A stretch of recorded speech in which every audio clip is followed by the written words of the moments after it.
Yes, guys, welcome back to SFeatleyTV, and we're back for another preview. It's the preview to Arsenal versus Watford in the Premier League on Sunday. Can't be any other freaking game because Arsenal not in the European competition, so I don't have to worry about that. So I'm getting that wrong. We got Spencer from at Watford DMV. How are you, my friend? I am very well, and I apologize. You've had to come all the way to Washington D.C. to find a Watford fan for your show. That's cool. Like, it doesn't matter where you find them. It's like this is the beauty of the internet. Like, you can find anyone these days.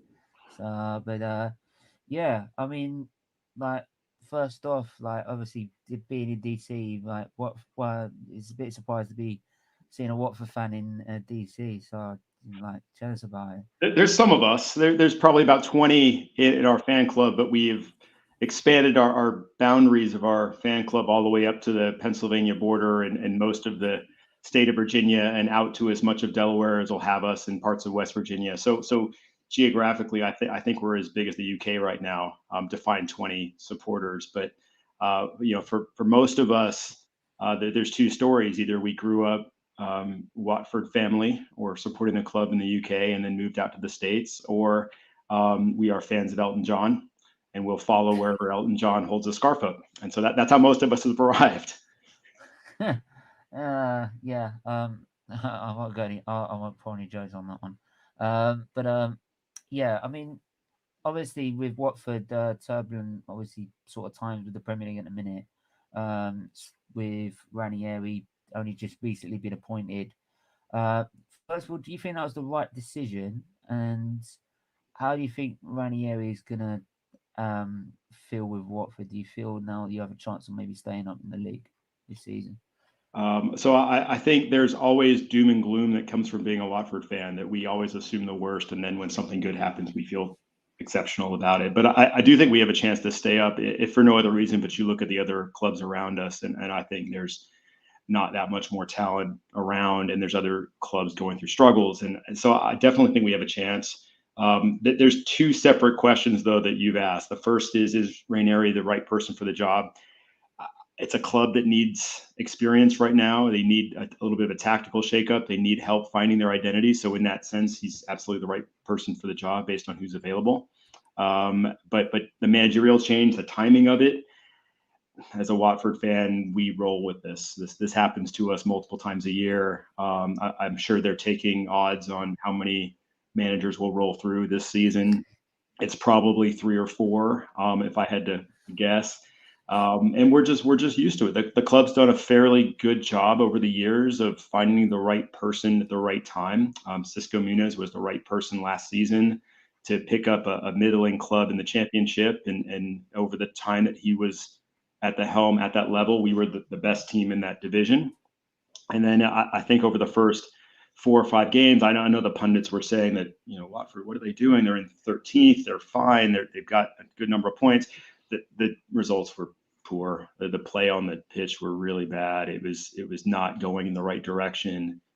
We had a couple of just almost unwatchable matches, and I think Mm. that this ownership group has proved they'll make a change when they feel the change is needed. They won't dwell on it for weeks, and here we are. Yes. Um, I mean, like, obviously the last game sort of paid off in a sense. I mean, you beat what Everton. Sorry, when you were. I think you said. I think you just said I've had 2-0 down. At, 2-1, 2-1 one down, point. 2-1 Well, down 2-1. with 13 Yeah. minutes left and scored four at the end. The utter collapse of the Everton defense. Josh King with a hat trick. It was an And that incredible. was surprising with Rafa Benitez as their manager as well. So Absolutely. But they didn't have Decoure, who as a Watford yeah, we know very well, incredible talent, solid midfield player, controls the game. Without him, they didn't seem to have that spine that you need to preserve results at this level. And once Watford's speed kicked in, they just couldn't contain it. yeah, absolutely. I mean, the Decory was probably to be probably the key miss for them in that game because like he's so like great as a sometimes in like in midfield you need that sort of it's like Arsenal have been missing and everyone knows we've been missing Patrick Vieira for ages is that sort of lump in midfield that's going to take no crap and is just going to keep winning the ball no matter what you do. Kind of like what Conte does, Yep. or Kante does, sorry, at Chelsea. Yep. So We talk about it in American sports. We talk about that being players that have a slower heartbeat, so their heartbeat doesn't tend to get escalated no matter the moment. yeah, And you need those players.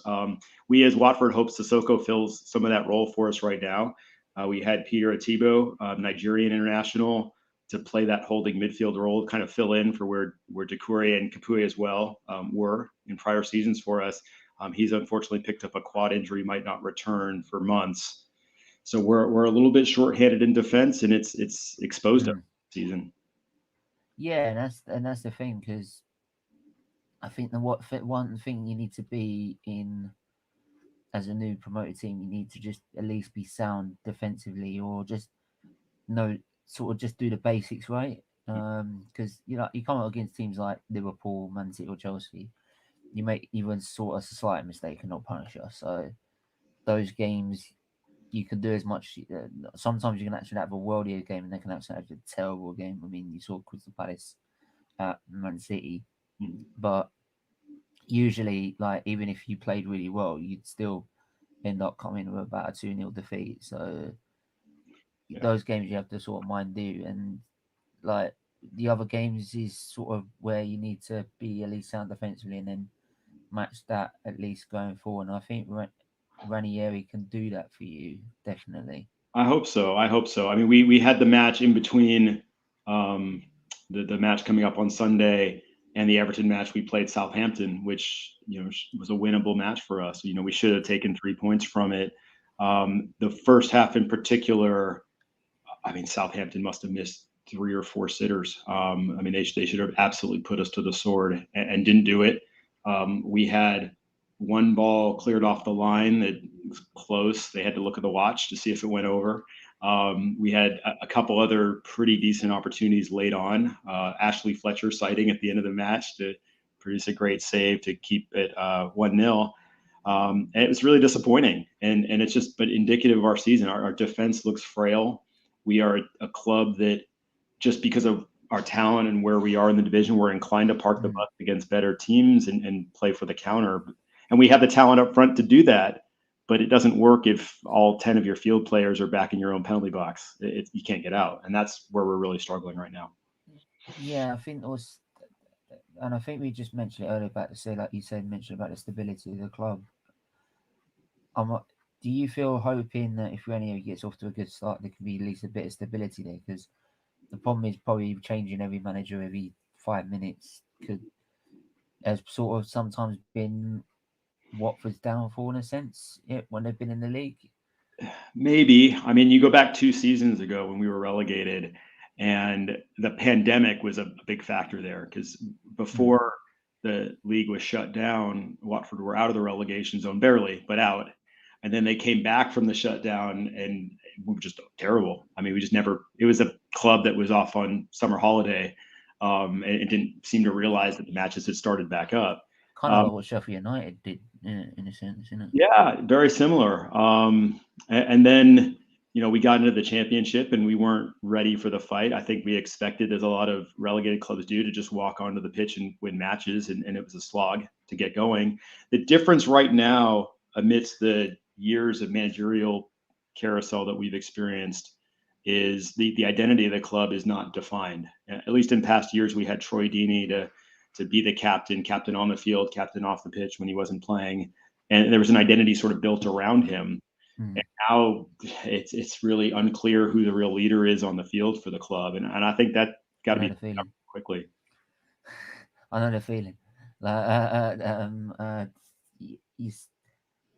You as maybe an Arsenal fan is, and people may come still in, and I'll keep saying it, as I always say, is that yeah, it's all right being unbeaten in 9 games, but look beyond that. Look at the performances we're putting in, and like, still, it's not convincing. But when you put performances like that, and then you've got players coming out saying, "Well, I don't watch football, but I love playing football. I don't watch it," or or something, and I don't know who Vieira is or something like that, then like it doesn't give you a lot of confidence these players are going to actually sort of then kick on and actually improve the game, improve their game, improve the team's game. Because if that's in a sense, like your heart's not in it, or you're not in it for the, you're not heart's not in it for the club, and I think Arsenal can have a lot of problems with that, and I've had loads of problems with that before. The problem is at the minute is that our squad seems to be is our squad's good enough in under the right hands to at least be in the European spots. It should be in Europa League this season, to be honest. Right, but that's last season, so I'm not going to go over that again. Um, this season, if everyone's saying that with this Project Youth we've improved or anything like that, then we should be even further towards in the European spots.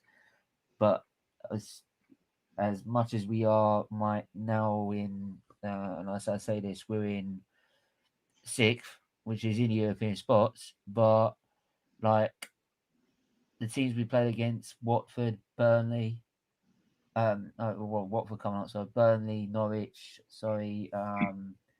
Aston Villa, Spurs, Spurs under Nuno, that is, Yep.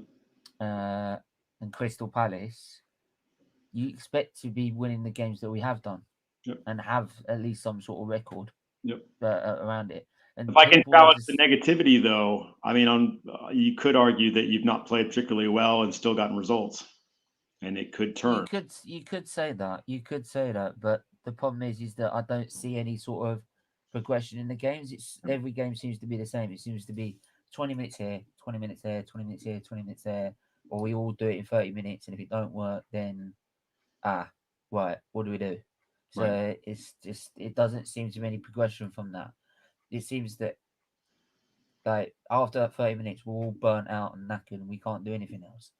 So why is that? Why is it we can only do it for 30 minutes? Why can't we do it for 90? Like this, especially when we're a big club and we should be having players that should be easily doing 90 minutes of Premier League football. Yep. Is the question then the training regimen? Is the question the talent being brought in? Like where do but that's where it comes down to the manager. You're the manager of the club. You should be setting the training. You should be setting the fitness levels, and you should be managing the squad so that the squad's fresh every week. When you play Bukayo Saka every week for 80 odd minutes, and then wonders why he's absolutely knackered after 20. And I've worked this, and when you've worked this out, he's not had a full rest since the first lockdown back in 2020. He's not had a rest since then. He's had Euros, England, pre-season, like obviously the short window between the two seasons because of the pandemic. But he's young, he can run forever. Yeah, but this Project Youth, we got to put these young players out there. But these young players are not up that fitness level yet. They're not with the likes of Partey or Pepe, who've gone playing Champions League football and Premier League football at the same time. So that's why, like, we were supposed to buy Odegaard in, but then we play Odegaard in the middle and put Smith Rowe, our spare cam, out on the left. So what happens if he gets injured and Odegaard's knackered? This is the man manager of Arsenal of Arsenal Football Club. Yeah. So, what's curious of the difference in the models, like for Watford, I'm not even sure that the manager picks the team. It's not clear. Certainly, our managers have had. I'm sorry if you can hear fireworks going off. That's not because I'm celebrating Arteta being sacked. Just want to put out there. I couldn't hear a thing, so we're all good.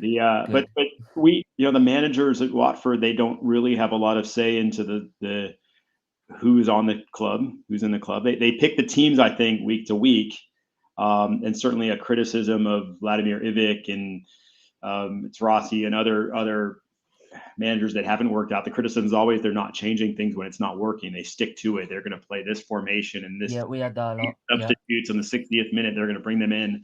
Last 5 minutes, they're going to, and there's no plan if everything goes sideways. And I think Ranieri's shown he's changing things. He's evaluating talent. Injuries are just decimating for a club like us because, especially when we're seeking consistency, we just heard this week at Ken Sema, our left wing, is out. So he's out indefinitely. He's supposed to make the Sweden squad.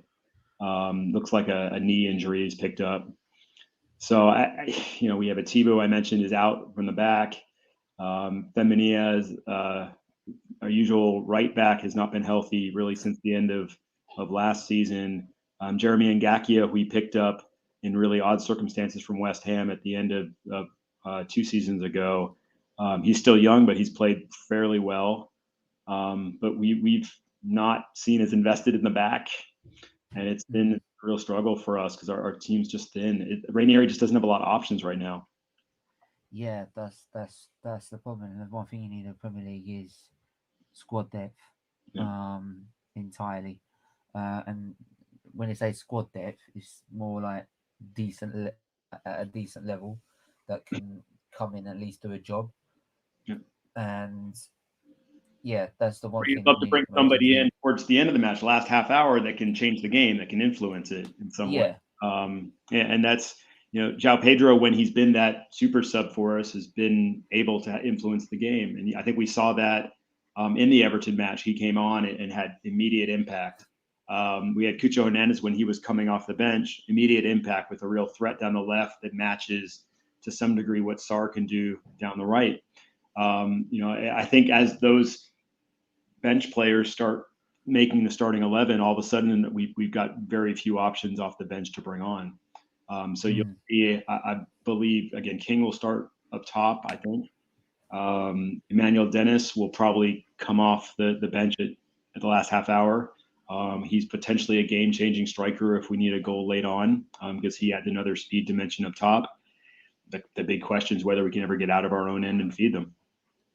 yeah, and that's the thing. I mean, what do you think if you feel that it's like you can win this game, and I always think that any game for Arsenal was a losable game in a minute. So, how do you feel is the best way Watford can go about winning this game? Uh, I think they've got to go for broke. I don't think parking the bus is something this team has proved week in, week out they can do effectively. I don't know how you play on the counter without parking the bus. I'm not quite sure tactically how you pull that off. I think we have the speed up top to press a little bit more if we want to play that way. If we can get the press organized, it takes a lot of planning. That always usually end up stopping us. It Well, sometimes don't even have to be organised. I mean, you look at Leeds doing it. I mean, Leeds pressed us and really pinned us back. We had a lot of challenge getting out of our own end. And Bielsa, he's got them just really organized, filling in gaps behind. And it's taken a while for them to get that system in place and working. And they've been building it now for 2 years. For us, I don't know if Ranieri can make that kind of change in the time he's had. Maybe the international break coming up, that gives him an opportunity to tweak it. I think the frailty of our defense, you just can't absorb pressure for 90 minutes and expect to come out on top. We'll get hammered 5-1 on Sunday if we try to do that against Arsenal. I mean, Aubameyang is a Watford killer. He scored, I think, 4 goals in the last 2 games. Yeah, I wouldn't guarantee he's going to score bag of goals. I wouldn't guarantee it. Well, I mean, that was 2 seasons ago, and that's when he was on fire. Yeah. But yeah, I think he scored something like 7 in his last 6 again. It's some incredible stat I was seeing on how much damage he does. Although Watford, Salah the same. All the top strikers seem to find their game against us. It's just part of the way right now. Yeah, and that's that's the thing. If you're organised and you press well, sometimes it doesn't even have to be organised at Arsenal. You just have to press us, and we just fall apart. So it depends how he wants to how. It also depends how Arteta wants to set. I'm hoping now he's sort of worked out this 4-1-4-1 that he's been trying to bloody work, especially with Partey in it. Because Xhaka got injured, we decided we're gonna not use Lokonga, who is apparently there to help him, because we don't need a replacement. We need someone to help him, right? So we're not going to use him, even though it's Project Youth. We're going to put Partey in the middle as a sole DM and play 4 in the middle and play 2 cams as centre mids. Well, cams can't create as a centre mid. Right. Especially two of them. Uh, I, the reason no one plays 4-1-4-1 is because it doesn't work. Like, we're the only club in probably the at that present time in history that was playing 4-1-4-1 Yep. because it don't work. So it's kind of like how we played Villarreal twice, and both times we tried to use a false nine Mm. with a guy who's never played false nine in his entire life because he's only 18 years old, and Right. then everyone's expected to shoot him down. Nah, nah.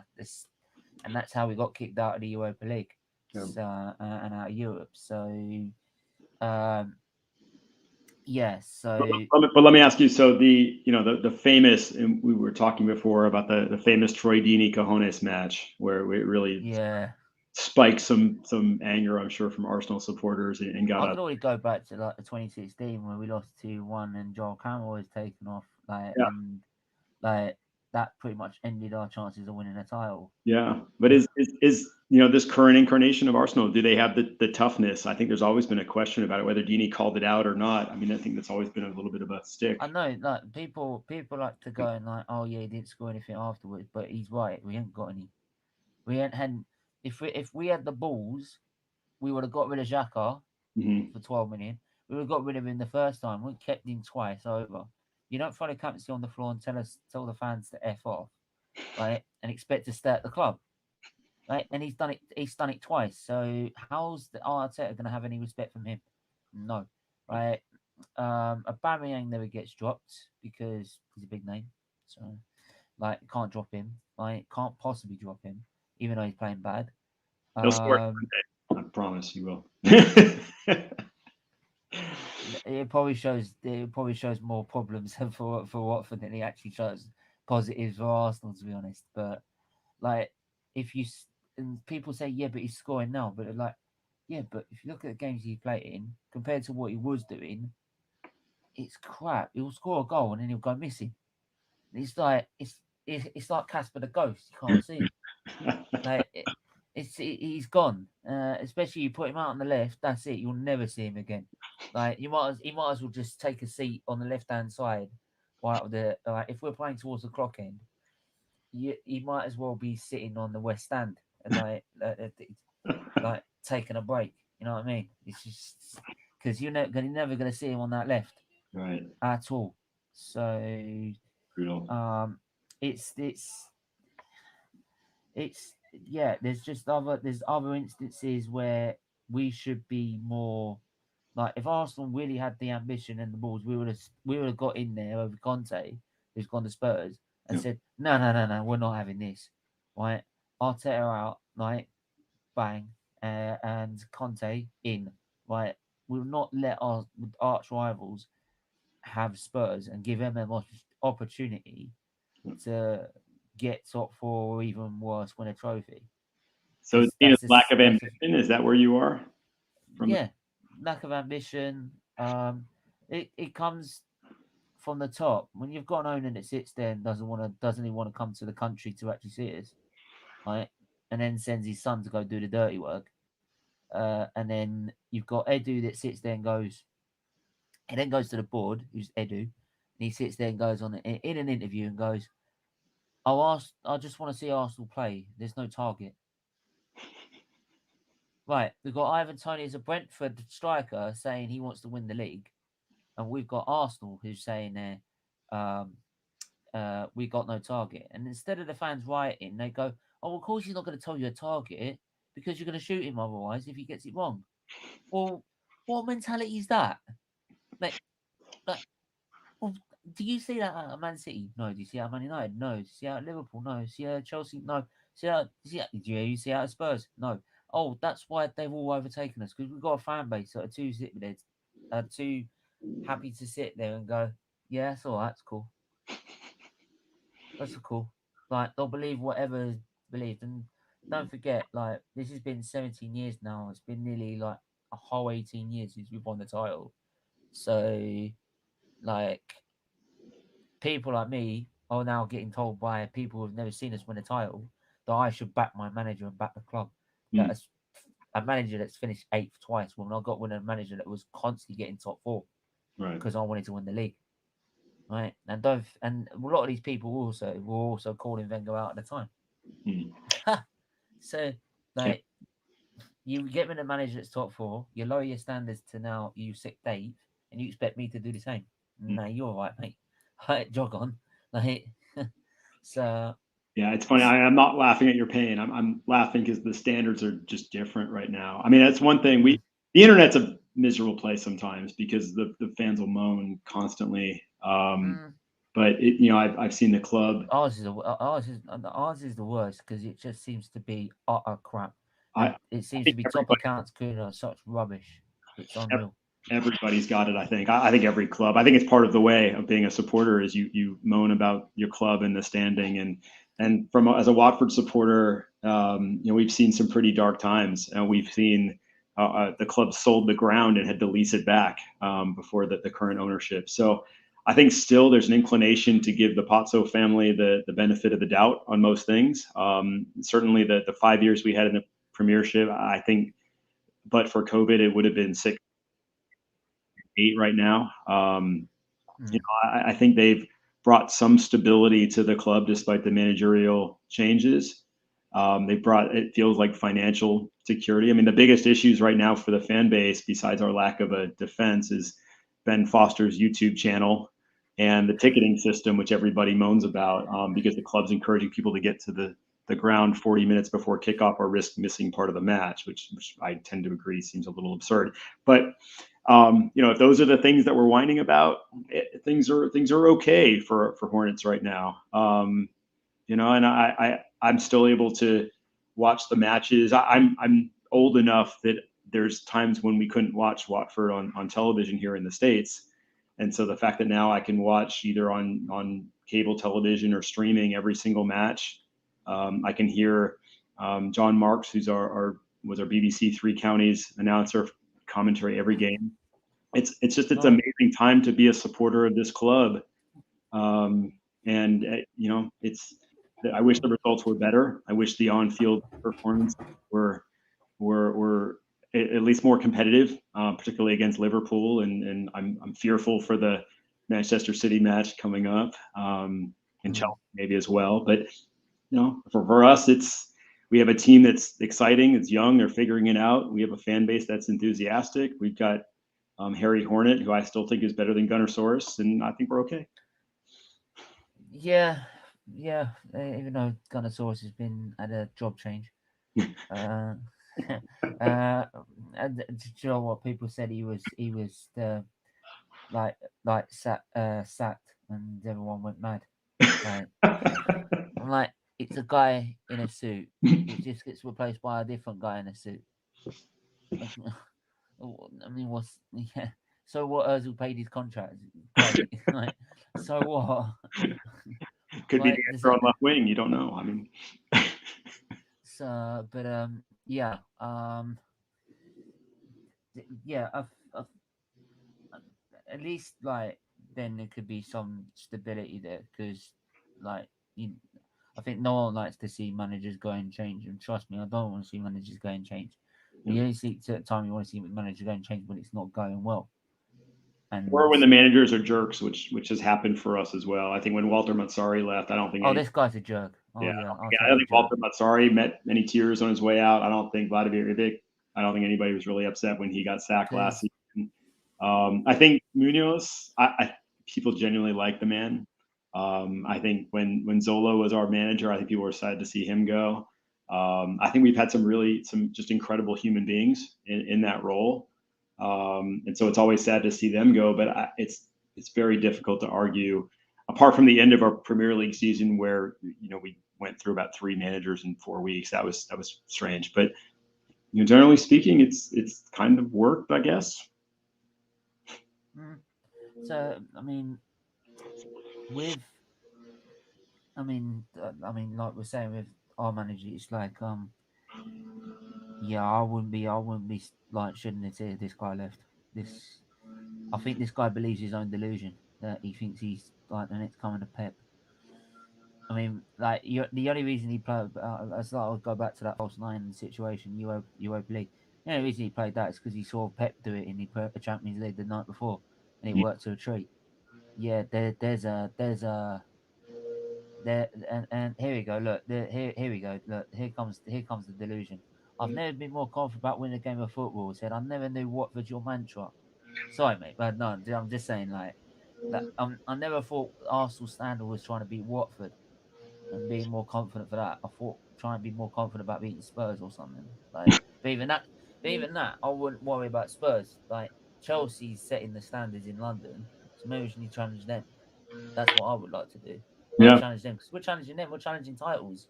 And we're challenging big things. Yeah. Almighty Blue, Shabala. Shabala was one I was hoping will make it big at Chelsea after his Premier League winners medal under Conte, but glad Yep. his younger bro is. Yep. Yeah, that's a good point as well. And like that's another thing with Conte. Season. Yeah. Nathaniel Chalobah is off. Mm. I was surprised. We had at the start of this. Just before I said, I will also just mention, mate, right? See Conte, right? Came in Chelsea when they finished 10th. What did he do? Oh, well, he won the league in one season. Yep. Didn't hardly spend anything in that season as well. Yeah. Quality. Carry But on. we had Chalobah and Will Hughes, who were anchors of our midfield for the past couple seasons. And Chalobah really came on at the second half of the season with the resurgence of the club in the championship. And they never went public on what the contract challenges were, but Will Hughes went to Crystal Palace. Chalobah's, I think he was sold full on to Reading. I might have that wrong. I might be a loan. And so Chalobah's in the championship. Will Hughes is not playing for Crystal Palace, and we have a gap right now with Pierre Atiba out. It's a little sad, but as you start to say, like you want people that are going to play for the club. You want people that are really invested. And when we had Troy Deeney, whether the fans thought he was done and couldn't do it anymore, he was somebody who always gave 100% for the club. Would mix it up. Professional. Yeah, and would lead the line. And if the club lost, he would stand up behind the microphone and take ownership of the loss. He would be the spokesman when things were going well. And I know he took pleasure in winding up opponents' fan bases, but that's part of what you want from your outspoken leader is to play that. I love it. Honestly, they're like Arsenal fans lose their crap about it. Like it's like, yeah, but you bantered Spurs fans, so why can't he do it? Yeah. Like, it's banter. You banter everyone every week. If he beats you, he banters you, right? If you don't beat him, you banter him. Yeah. It's football, right? That's the whole part of it. And as a Watford fan, we don't have a lot of options for that. There's not a lot of opportunities to. So yeah, and when you get stuffed at Watford 2-1 because you ain't got any balls, so there you go. Like you're gonna get told. So, yeah. I mean, we I still completely agree with him in that game. Even after Liverpool rolled us 5-0 earlier this season, we still give them stick about the 3-0 hammering during their title year, and Arsenal fans are welcome, preserving the. Man United's like 8-2, we keep getting that. Yeah, I think it's all in good fun. It's a pleasure to be able to watch the matches every weekend. It's a pleasure to be a supporter of this club. One thing I'll say about the Watford support, the club is amazing to supporter groups like ours. They helped us get off the ground, even though we're across the ocean. They've helped us point to other people in our area so that we have a good little community here in the DC area. They've done the same there's a West Coast Hornets group that's based out of Los Angeles that's getting up at 4:30 in the morning to watch matches. So bless them. And we've got a good network of supporters all over the world. And Twitter's been incredible for that because we can all communicate with one another. But it's a real pleasure to be affiliated with the club, even with informally as we are. That's the point. Yeah, big up Static and Luca as well. There is no gap for us to be challenging Liverpool, Man City, and Chelsea. Hold on. Am I getting two statements in one here? It's contradicting each other. There's no gap for us to be challenging, but Liverpool, Man City, and Chelsea are in a different league. So there's a gap then, isn't there? Am I missing something? It sounds like a race for fourth is what I'm hearing from that comment. But right, yeah. It's all right. We're in the Give race Man for United a 17, different so manager. I You can get add it. that to the Come on. tally. Yeah. Oh, you could put Tottenham to that tally as well because they've got a good one as well. All right, Luke, what did I tell you about putting links in the chat, please? Thank you. Big up King Tony as well. Yeah. That's see, look, they can't even get their story straight. That's the point. That's the whole point of their delusion. No, I expect it, though. I mean, I'm certainly one of the more optimistic Watford supporters. I just, I'm you get optimistic, but caught then up I'm in the internet realistic at the comments. same time.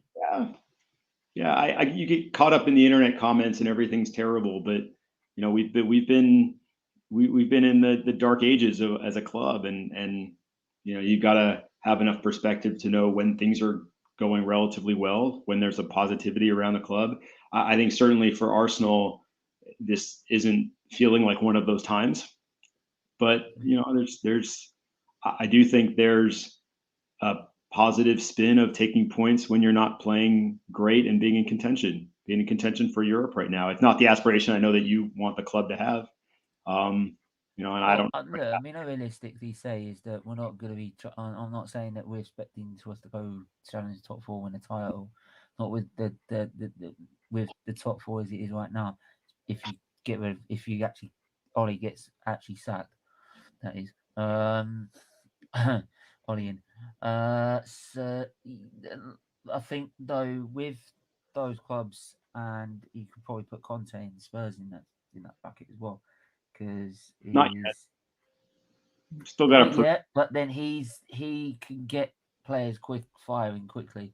I hope so. I mean, I hope that Harry Kane situation. They still think they feel unsettled after the drama around Kane at the preseason. I think so, but I also think is that if there's anyone can rally around it, it's Conte. So, and it's just like he's that sort of manager. If you don't perform, you're out the door straight away. So I don't think any player would want to risk if they want to play on under the manager of Conte. They would not take the risk of not starting off on a fresh start. So. Yep. So yeah, he might not be a good fit for Spurs. He'd be perfect for Arsenal, but the problem is the board will never give him any money, mate. So that's probably why he didn't. So he come to us in the end, but like he would have been perfect, absolutely perfect. He would have shown you what a process is, mate. Yeah, I'll tell you that. He would have shown you what a process is. Absolutely. well, I have no doubt in my mind. He's done it before. I mean, I think that's probably the main difference. He's done it wherever he's gone. Juventus, Inter Milan. I mean, here's the thing: is that he went to Inter Milan, won the league, and then like in 2 seasons, and then when they didn't give him any money, or they said they've got, I think it's buy for sale or anything like that, teared his contract, walked out the door. Walked out the door. It's just that's the sort of person you want. Someone who's actually he doesn't care about making top four, making money, which is what this club is really based on. Yep. It's we say that, but it's actually trying to just be in Europe would be actually a good start. This is what a lot of Arsenal fans don't get. These neither does Arteta, mate. I don't know what you want about that one, but I've never seen Arsenal play this bad. That's the point. Worst winning percentage of any Arsenal manager. But there you go. Trust the process. That's a good process, isn't it? You know what I mean? The Arsenal way died at Highbury. Fact. That's a quality comment. Yeah. I can't agree with that more. Like it went away from being what it was to being this thing about we're not worried about. They all think that we're going to be progressing up to the European League, then top four, and then maybe go challenge the league with Arteta. No, they're just hoping they can do it on a cheap option to try and get it into Europe. And if we can't do that, at least just be in Europe, right? And if we can get a bit further into the Champions League, then great. But not challenge for a league or win a title or an FA Cup or anything, just to get the Champions League money of 100 million quid. That's all they care about. So that's the only reason they're doing it. They're doing it on the cheap option of Arteta. So why is there a massive outcry to get the ownership out, like we've seen at other clubs? Because they've got to this point of They can't do anything. Mm. So they'll go out and buy the shirts. By the way, I bought this on eBay. Um, there's another way of getting around it. So they don't seem to want to do anything to change the way things are. Mm. They love to moan about it. They love to moan about the Conkeys and how bad they are. Yep. And my God, they're bad. But they don't want to do anything about it or make actual effective change. Actually, effective change. Yeah. He's been a great 100 games wasted. Great, and he's won 2 trophies. What trophy was the second one? Oh, don't tell me it's that crappy Community Shield you're talking about. You're talking about a charity game. You're talking about this. This is the point. This is the point. This is the point. You're talking about a charity game, yeah? That's there to raise money for charity. It's not there as a competition to go as a big club to win. This is my point. Like this is the delusion of Arsenal Football Club, and this is why our fan base is in the gutter. Mm. Because we've got delusion like this. This is why things don't change. Right. Because they believe this so much that the Arsenal board are like, well, they're fine. They're happy with where they are. So we'll keep the prices at the tickets the highest in the league. We're still paying the highest in the league in the ticket. We're not even Europe. How's that? Or the reason why my family stopped being Arsenal supporters and came to Vicarage Road. That's the point. So you know what I mean? Like, Yep. it's still a footballing on it. It's a charity game, mate. For God's sake, get a grip. Like, God's sake. That's the mantra. Oh my life. Oh no, I've seen it all. No, I haven't seen it all. There you go. Yeah. So, but I mean, there you go. As Lee keeps saying, we knocked down Highbury and moved to a new stadium to win trophies. When they are, where are they then? That's the point. They told us we're competing with the levels of Bayern Munich. Yeah. Well, we got stuff 5-1 Bayern Munich in the Emirates Stadium. That's not competing with them. Right. That's getting bashed 8-10 too. Right. Right? God knows what Arteta would do. Right? That was under Wenger. Right? And we looked like we had a team that could challenge maybe the top four, or looked like we could have won the league that year. Right? Mm. Don't even go there to see what Arteta would do. Like, he would get. I'm not even gonna say it because it's not past the watershed moment yet. In this country anyway. Cup games are included in a season ticket, so it's just the five being more. No, it's not. No, it's not justified. Not with what we play. What we play and what we see. So there we go. Let me give you a hypothetical. So let's say it's Stan Kroenke's Los Angeles Rams wins the Super Bowl. He's happy in his new stadium in LA. He decides to walk away from Arsenal. What are the immediate things you'd like to see change besides the managerial switch? New board. Okay. The board that wants to win. That's got. I don't care about. We don't. We get rid of this romanticized sort of what is it? It's like we hold on to things too much. Instead of like doing being like Chelsea do, ruthless. Right? Ruthless. Simple. Right? You would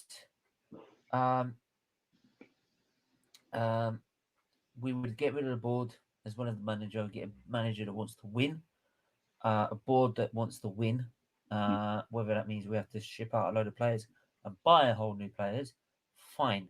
If one player's not good enough, you go, done. Right? Have a guy who knows what he's doing in the transfer market as well. Right? Simple as that. Hmm. And I'll just make sure, just to explain on this Community Shield thing as well, mate. Said, how can it be a piece of silverware and count as a piece of silverware when Arsenal and Tottenham shared it one season? How can you share a footballing honour? Just cut the trophy in half. And, Oh yeah, that's what they did that season. They cut the shield in half. They got hacksaw and hacked it. You share and on. How can you call? Oh my life. there's certainly a difference in one match versus a campaign for the entire It's because season. it's probably because he spent his time looking up on Wikipedia what honours we've won. Yeah. That's probably what he did. uh, so like, um, yeah, that's what I'd like to see is just like a board and an ownership that's more worried about like it run as a club, not as a business. Right. Because if we run as a club, we can then get back to the top. If we run like a business, we're only going to make top four Right. and do what pretty much Man United have been doing the last couple of seasons, which is just manage top four. That's the thing. If Man United manage top four, Ollie stays. Simple as that. Right. Because that's their mantra. That's what the owners want. They Yep. get 100 mil from that. Yep. So, and buying all the Ronaldo shirts has been justified. So like that's what they're expecting, and that's what they want, and that's exactly what we want. But we want to try and do it on the cheap. And Right. what our Cronkies have done is realised is that you can't do that on the cheap. Not, you know what I mean? So, So they um, their goals based on what they think they can do on the cheap. Is that right? I'm glad you know something then. Uh, yeah, I also know that I didn't count community shields as well. So yeah, Yeah. uh, yeah, community shield, tin pot shield. Yeah, tin pot, mate. It's tin pot. Like, but like, I mean, what for sense, like, in terms of like Ranieri, then how do you feel Ranieri's gonna go about this, like in terms of the lineup? Um, I I hope he'll play a little bit more offensively. I worry he's going to.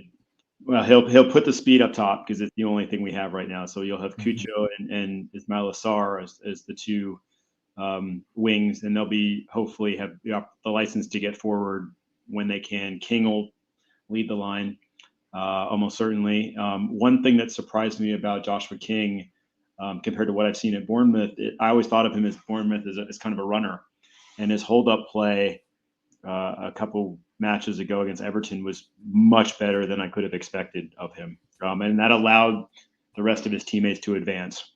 One player we haven't talked about much is Kuchka, Slovakian midfielder, international. Um, he's he's a big boy. He's tough. Mm. He's really. We used to have Barami in the midfield, who was also this sort of aggressive, holding midfield type player. Kuchka, if I were on the opposite side, I'd be terrified of this man chopping me down.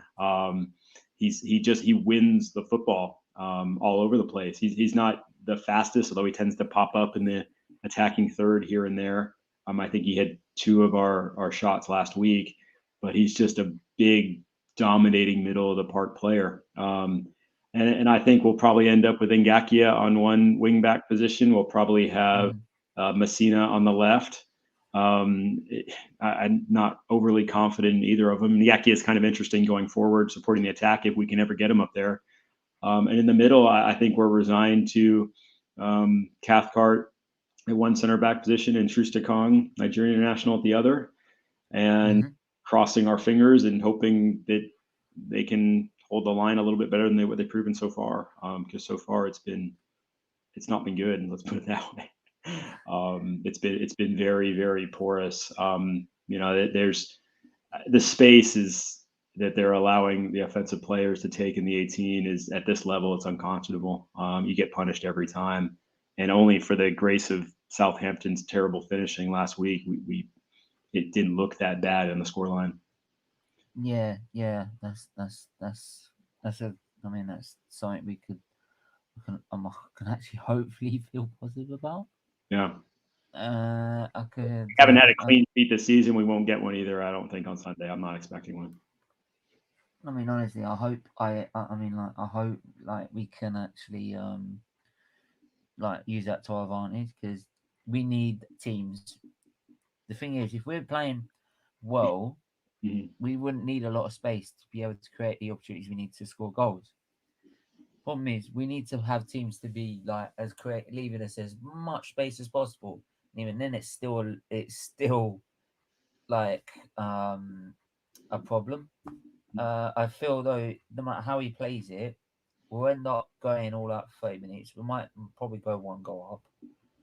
If you keep it at one goal after 35, 40 minutes, you then make it in Arteta's head that thinking we're going to have to protect what we've got here. And then second half, we'll start playing backwards. So we'll actually still play playing towards the same end.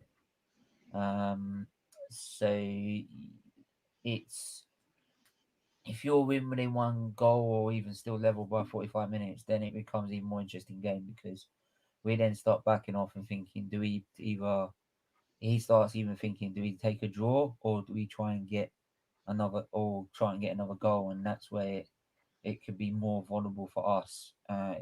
But actually, probably worst thing is if we're only 1-0 up because then we start thinking we actually got something to protect. And then like you'll start coming on us out hammer and tongs. If you've seen all the other teams before, the last 20 or 30 minutes, they've been all over us. And And you might see hopefully that on Ramsdale was just as good as last yeah. week.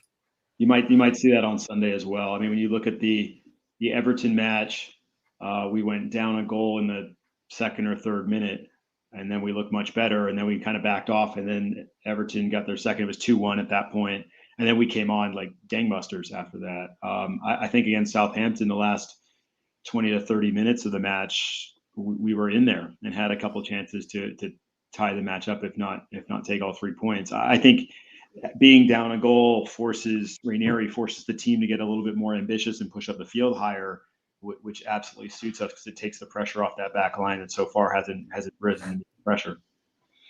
Yeah, absolutely. And I think like that's sort of where either the game's gonna be won or lost in that sense for me. I'd like to try and see if Saka can actually get a rest, a proper rest, like we discussed about before, because he needs that. He needs that big time. I don't expect we'll give him much of a workout on Sunday, so I don't. He'd probably be okay whether he plays or. To be honest, it doesn't take a lot to work him out in a minute. That's the problem. It's just like the guys come on strong. Especially since with the units as well. But again, he's still like only 20 years old, so you are going to burn him out, and he's been burnt out for a long time. So it won't take a lot to burn him out. Yeah, That's the thing. So, yeah. So that's I'll the be thing. interested to So see if you see. I think Sissoko will start. He'll probably captain our team in that holding midfield spot. Most of that'll the be key as well yeah, because most of the match, Sissoko's going to be a big problem. him tracking back to cover wing backs who are beat. That He tends. could cause a problem in our midfield because our midfield is like sometimes you'll watch our midfield is like Moses parting of the sea. Yeah, Like it's so open, it's unreal. yeah. And Danny Rose. I mean, Danny Rose looked pretty solid for us until the Liverpool match, and then he got just torn apart. I mean, so many fullbacks get torn apart against Liverpool. It's a little unfair, but Yeah, he looked so off the pace in that one match that he hasn't really been seen of since. I would be interested to see if Ranieri pulls him off the bench and puts him in the starting 11, just to see if the former Spurs Arsenal rivalry sparks something from him, because I think he's got something to prove that he's still able to play at this level. yeah, definitely. Yeah, score prediction. Finally, what you gonna go for? I'm always an optimist, so I'm always gonna cheer for the Hornets and say 3-2 to Watford. Oh, I actually think you're gonna score 2 goals. Uh, um, I'd say 2 on Arsenal. Okay, it's a safe bet. It's like we might go 2-0 up and then like park the bus like we usually do, and then we usually end up giving probably 1 goal away.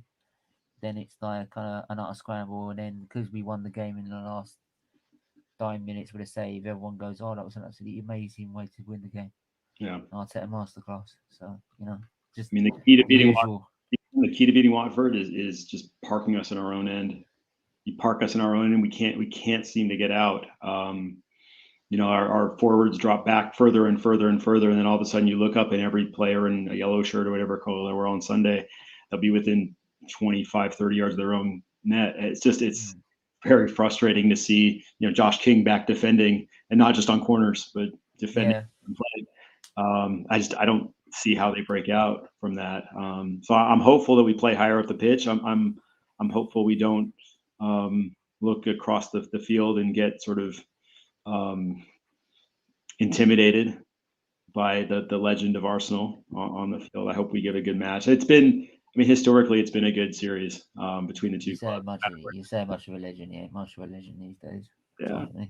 Yeah. Shouldn't be anything to be intimidated by. To be honest, actually, sometimes you actually should relish the opportunity, because it can be so easy to cut.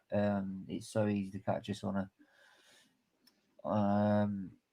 We just have to be off by over 5%, and it turns into a disaster. Yeah, I hope so.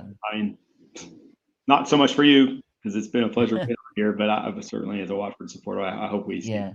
I'd love to head into the international break with a win and not worrying about not getting another point for the rest of the month, which is probable.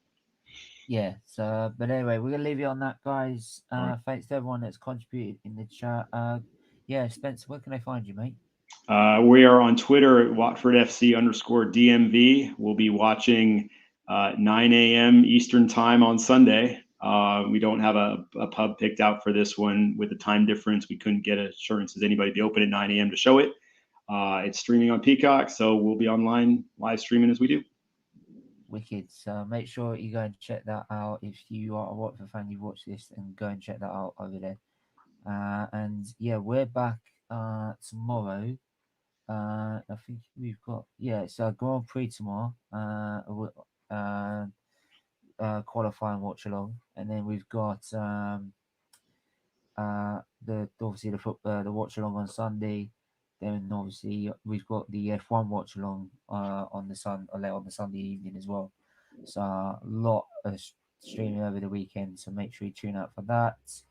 I'll also be live in about 50 minutes on another channel in a minute, hosting that and covering that as we go. At the Foot United TV at 9 a.m. So make sure you go and do that. But until then, everyone stay safe, stay well, and we will see you guys soon. Take care. Bye bye.